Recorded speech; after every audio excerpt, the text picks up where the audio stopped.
खाटू श्री श्याम बाबा जी की जय हो। खाटू श्री श्याम बाबा के 11 प्रसिद्ध नाम, यदि आपको मालूम है ठीक है, नहीं तो मैं आपको सुनाता हूँ कौन कौन से नाम हैं इनके जी।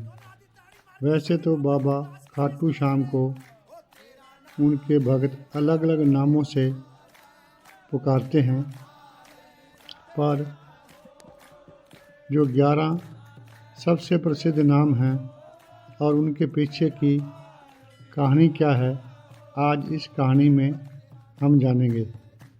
तो चलिए शुरू करते हैं। बाबा खाटू श्याम के 11 नाम इस प्रकार से हैं। नंबर 1, बर्बरिक।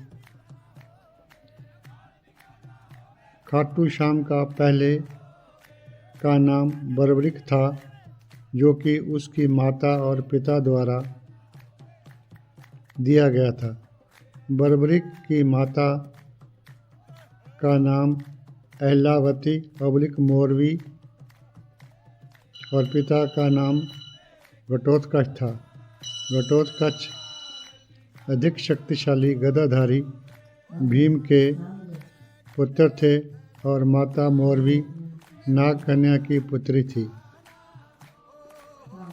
नंबर 2, मोरवी नंदन। बर्बरिक माता मोरवी के पुत्र हैं, इसलिए उन्हें मोरवी नंदन भी कहा जाता है। और खाटू श्याम मेले के दौरान मोरवी नंदन के जयकारे भी खूब लगाए जाते हैं। नंबर 3, 3 बाणधारी।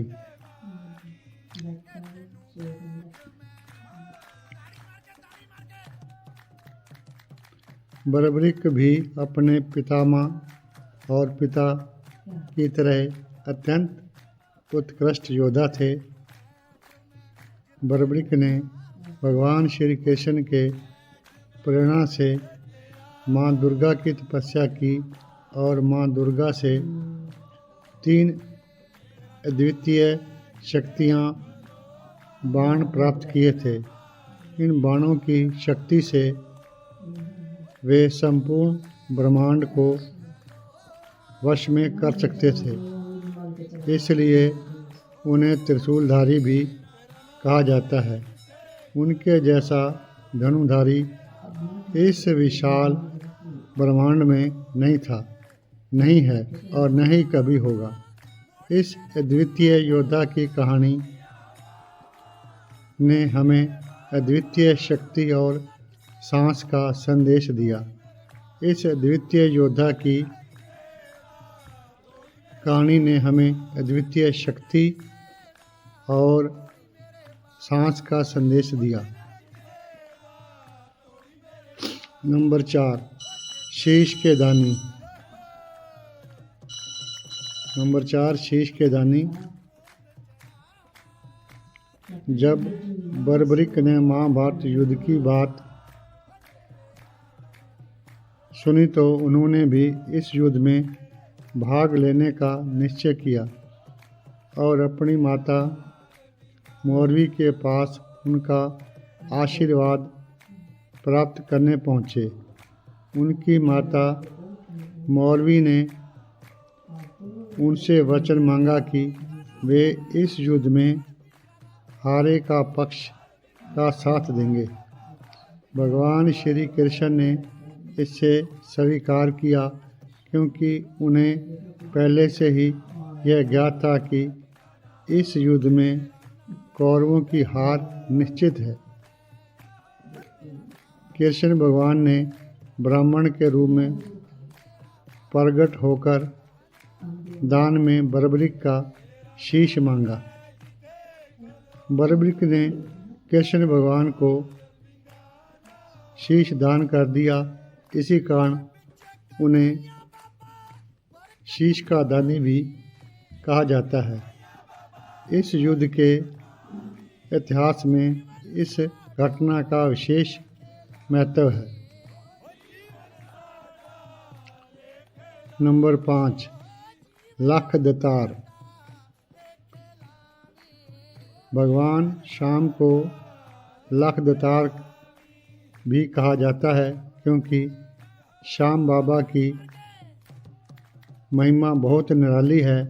ऐसा माना जाता है कि जिस व्यक्ति पर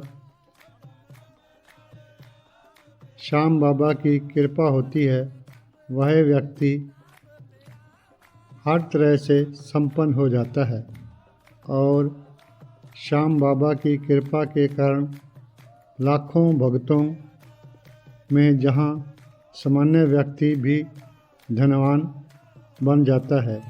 इसी कारण से श्याम बाबा को लख दतार के नाम से भी पुकारा जाता है और श्याम जी के मेले में पश्चिम बंगाल, असम, महाराष्ट्र, पंजाब, गुजरात आदि जगहों से लाखों की संख्या में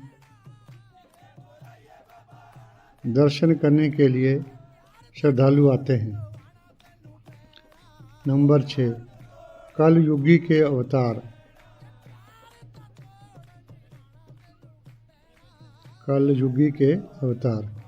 महाभारत युद्ध के दौरान भगवान श्री कृष्ण ने उन्हें अपना नाम दिया और साथ ही यह वरदान भी दिया कि वह आने वाले कलयुग में पूजे जाएंगे। इसलिए उन्हें कलयुग के अवतारी भी कहा जाता है और अभी इस संसार में कलयुग ही चल रहा है। इसलिए प्रसंग में बाबा श्याम अपने भक्तों के लिए आस्था का सबसे बड़ा केंद्र है, जहां हर दिन लाखों की संख्या में उनके भगत अपनी मुरादें उनके पास लेकर आते हैं। उनका ऐसा विश्वास है कि भगवान खाटू श्याम सभी मनोकामनाएं पूर्ण करेंगे और उनके भक्तों को आनंद और शांति प्रदान करेंगे। नंबर 7, नीले घोड़े का सवार। इसको नीले घोड़े का सवार भी कहते हैं जी। भगवान श्याम को नीले घोड़े का सवार भी कहा जाता है क्योंकि बर्बरिक के पास जो घोड़ा था वह नीले रंग का था, इसलिए उन्हें नीले घोड़े का असवार भी कहा जाता है और कई भक्तों को लीले का सवार भी कहते हैं क्योंकि स्थानीय भाषा में नीले को लीला भी कहा जाता है, इसलिए उन्हें नीले घोड़े का सवार या लीले का सवार भी कहते हैं। नंबर 8, श्री श्याम। इसको श्री श्याम कब से कहते हैं? जब विश्वास का अद्भुत संगम होता है तो श्री कृष्ण ने अपनी अद्वितीय शक्ति से बर्बरिक के दिल में एक नया ज्ञान का प्रकाश डाला। उन्होंने दान की भावना को एक नया आयाम दिया और बर्बरिक को अपने असली रूप में पहचानने का अवसर दिया। भगवान श्री कृष्ण ने उनके मन की गहराइयों में घुसकर उन्हें अपनी अद्वितीय विभूति का दर्शन करवाया। बहुत बड़ी बात है। उन्होंने युद्ध के पूर्व इस धरती पर पूजा का महत्व समझाया और सर्वोत्तम क्षत्रिय के शीश की आहुति की मांग की।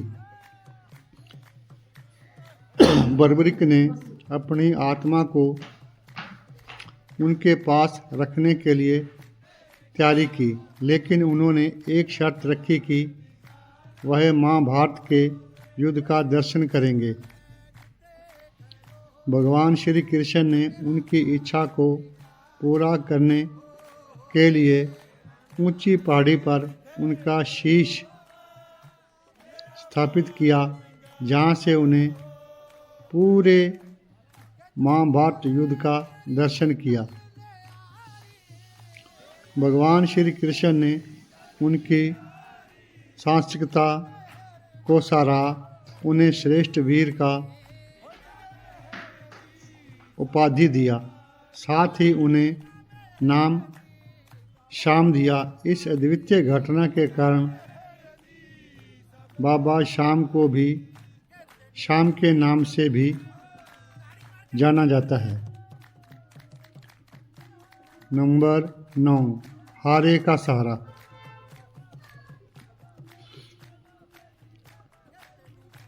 हारे का सहारा। जब व्यक्ति अपनी लाइफ में हर जगह से ठोकर खाने के हताश और निराश हो जाता है और बाबा श्याम की भक्ति में लीन हो जाता है, तो उसके सारे दुख और पाप खुद नष्ट हो जाते हैं और उनके ऊपर बाबा श्याम की कृपा बरसती है। इसलिए बाबा श्याम को हारे का सहारा भी कहा जाता है। और एक मान्यता यह भी है कि महाभारत युद्ध में जब बर्बरीक अपनी माता से युद्ध के लिए आशीर्वाद मांगने गए थे, तब उसकी माता ने उनसे हारे हुए पक्ष का साथ देने के लिए कहा था। इसलिए भी बाबा श्याम हारे के सहारा नाम से भी जाने जाते हैं। नंबर 10, खाटू नरेश। खाटू नरेश के भी नारे लगते हैं वहाँ पर ही। बाबा श्याम को खाटू नरेश के नाम से भी जाना जाता है, क्योंकि वह राजस्थान में सीकर जिले के खाटू नगर में विराजमान है और भगवान श्री कृष्ण से उन्हें श्याम नाम की उपाधि मिली हुई है। इस कारण से उन्हें खाटू श्याम या खाटू नरेश के नाम से भी जानते हैं। नंबर 11, मोर छड़ी धारक। मोर और छड़ी धारक जी। बाबा श्याम को भगवान श्री कृष्ण का आशीर्वाद मिला हुआ है और भगवान श्री कृष्ण की प्रिय वस्तु मोर पंख और बांसुरी है। बाबा श्याम को मोर छड़ी रखने के कारण उन्हें मोर छड़ी धारक भी कहा जाता है। ये इसके 11 नाम थे जी। यदि वीडियो आपको अच्छी लगी हो तो कृपया लाइक करें और इस प्रकार की और वीडियो देखने के लिए चैनल को सब्सक्राइब करना न भूलें। कहानी सुनने के लिए आप सबका बहुत बहुत धन्यवाद। खाटू नरेश की जय हो। श्री श्याम बाबा जी की जय हो। खाटू श्याम जी का मंत्र है ओम श्री श्याम देवाय नमः। ओम श्री श्याम देवाय नमः। ओम श्री श्याम देवाय नमः। ओम श्री श्याम देवाय नमः। ओम श्री श्याम देवाय नमः। ओम श्री श्याम देवाय नमः। ये बाबा जी का मंत्र है जी। ओम श्री श्याम देवाय नमः। ओम श्री श्याम देवाय नमः। ओम श्री श्याम देवाय नमः। ओम श्री श्याम देवाय नमः। ओम श्री श्याम देवाय नमः। ओम श्री श्याम देवाय नमः। ओम श्री शामदेवाय नमः।